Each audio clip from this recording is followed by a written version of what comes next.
Hello, this video explains how to analyze Rivalry using Porter's 5 forces. Porter's 5 forces is used to analyze the competitive environment affecting an industry. It includes rivalry among existing competitors, the threat of new entrants, the bargaining power of customers, the bargaining power of suppliers, and the threat of available substitutes. Rivalry is the struggle to gain market share. Here's an example. The following pie chart shows the relative market share of the big three telecom companies in Canada. If Bell, TELUS, and Rogers were competing in a town of 100 people, and if Rogers had 37 customers, Bell 30 customers, TELUS 30 customers, and other small players had 3 customers, here's how rivalry might look. In order for Rogers to gain one more customer, they have to steal a customer away from one of their rivals, for example, Bell.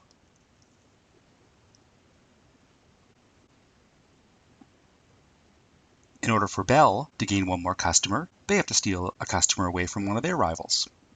And for TELUS, to gain one more customer, TELUS would have to steal a customer away from one of its rivals.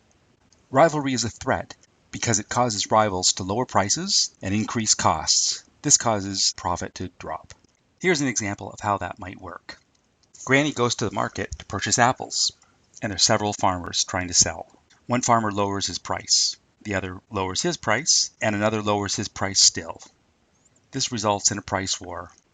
Ultimately, the overall price of the product within the industry will become lower. Strong rivalry is a threat because it lowers the prices of the product. Here's another example. Not only does rivalry cause prices to go down, it forces companies to increase quality and to increase advertising costs. In addition to lower prices, more advertising, and higher levels of quality, rivalry forces businesses to improve the quality of service. All combined, rivalry is a threat.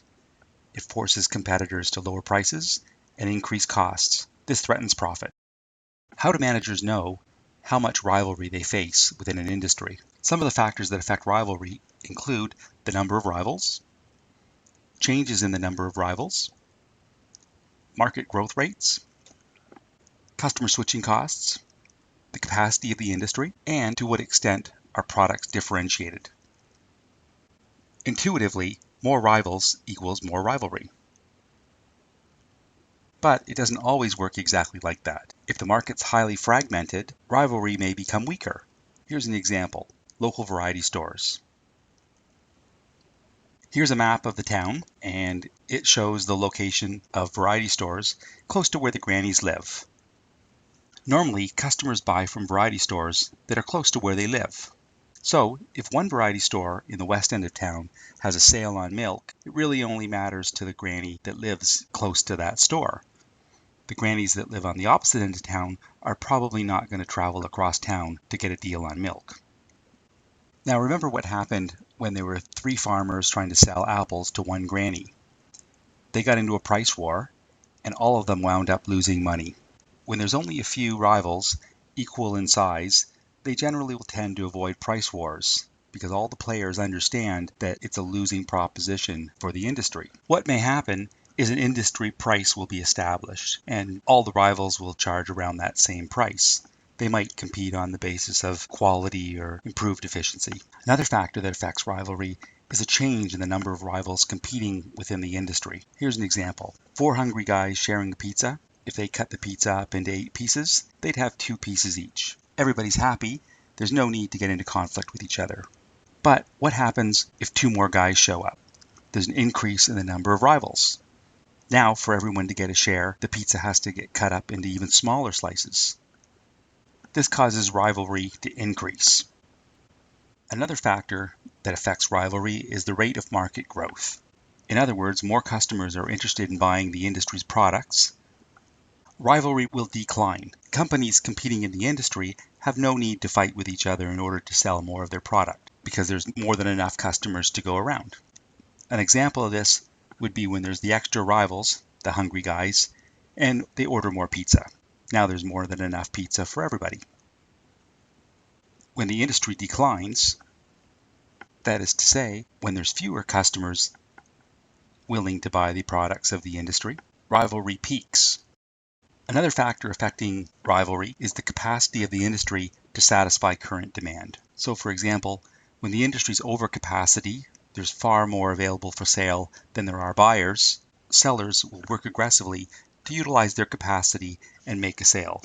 So if there were multiple houses for sale on a street and very few buyers interested in living on that street, any family who shows up interested in buying a house will most likely get a very good deal.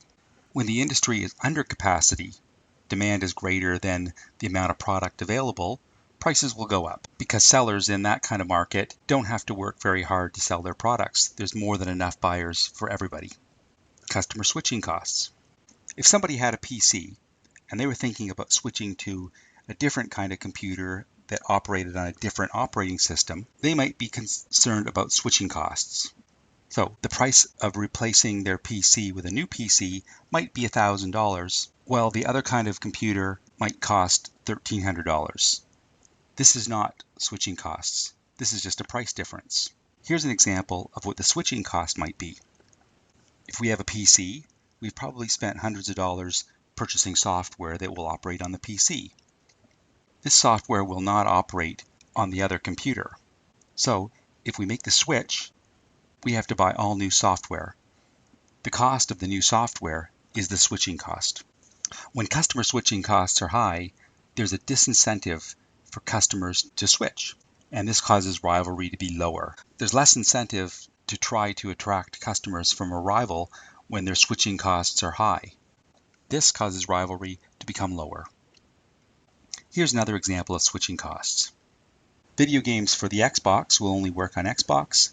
Video games for PlayStation only work on PlayStation, and video games for Wii only work on the Wii. If we were thinking about switching from Xbox to PlayStation, all the video games that we have for the Xbox will not work on the PlayStation. So we then have to go out and rebuy all the games to play on the PlayStation. That's a switching cost and therefore a disincentive to make the switch. It lowers the amount of rivalry that exists between PlayStation and Xbox. Differentiation. In some industries, the products are very, very different from each other, and automobiles are a good example. Automobiles satisfy many needs for buyers, anywhere from basic transportation to a work vehicle to high status and fun. And they follow a spectrum from lower price to higher price. So different types of people would be interested or have their needs satisfied by different kinds of vehicles. There's less price sensitivity around the decision to buy a car, a lot more about what's going to satisfy your needs better. This causes rivalry to lower. Some products, on the other hand, are very similar. Bananas, for example, are pretty much bananas. Bananas A, B, and C are all the same. If we pick A, B, or C, it's going to be on the basis of price for the most part. Gasoline is gasoline. We go to the gas station that offers the better price. And goldfish. Goldfish are goldfish. To properly assess rivalry, we have to consider the amount of rivalry impacting competitors within an industry.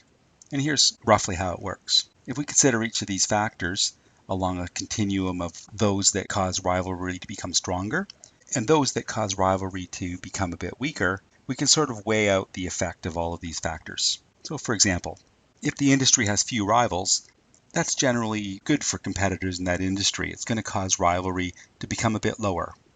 If there's new rivals entering that industry, it'll balance the rivalry back out. It'll be more moderate. If customers face very few switching costs, and it's therefore easy for customers to try different brands and to make changes between competing firms, that will cause rivalry to become stronger.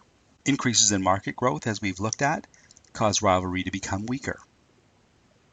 And if the product is highly differentiated, that causes the rivalry to become weaker as well. So in this particular case, it would look to us like rivalry tends to be a little bit on the lower side, and that's a good thing for competitors in that industry. Here's a word of caution though. All of these variables that we just looked at are not equal. They carry different weights depending on the industry and the circumstances that are affecting each company. So how does it affect our industry? Sometimes market growth carries a much greater weight than some of the other variables. This is just an example. And so even though many of the variables we looked at would tend to make us think that rivalry is weaker, the great impact of market growth, in this case it would be a shrinking market, would cause rivalry to become a lot stronger. It would outweigh the other variables. It could go the other way too. There might be a whole number of variables that you would generally think would cause rivalry to become stronger, but the fact that there's only a few very strong rivals within the industry and not too many new ones showing up, it would cause rivalry to become weaker overall. So it's really important to remember all of these variables carry different weights. You can't just assume that 3 on one side would outweigh 1 or 2 on another side. They all have to be looked at in their own right. In other words, it's a fairly intense thinking exercise.